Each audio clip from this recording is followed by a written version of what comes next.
Et puis, autre conséquence du coronavirus, pas de marathon de Paris cette année. Reporté à 2 reprises, il est finalement annulé. Il devait avoir lieu le 15 novembre. Grosse épine dans le pied des coureurs qui se préparaient depuis des mois. Luc Chemla. Vous avez tous reçu l'information. Les joggeurs en parlent entre eux juste avant l'entraînement dans ce club parisien. Cette annulation n'est pas une surprise, mais elle met un coup au moral. Frédéric, par exemple, devait participer cette année à son 2e marathon de Paris. Un peu dégoûté parce que franchement, on s'est beaucoup préparé. C'est des sacrifices, c'est aussi se dire que tous les week-ends on se lève pour pouvoir enquiller des kilomètres et voir tout ça partir en fumée très rapidement. Ouais, ça peut être dégoûtant. Le marathon de Paris, c'est environ 60 000 participants et une distanciation sociale presque impossible à respecter.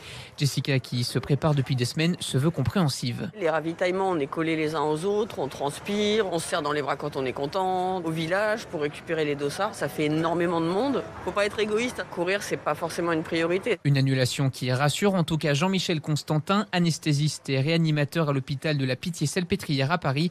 Ce marathon de Paris, c'était trop risqué. De toute évidence, on sera encore en pleine épidémie au mois de novembre. Il n'y a aucune raison qu'il n'y ait plus de cas à ce moment-là.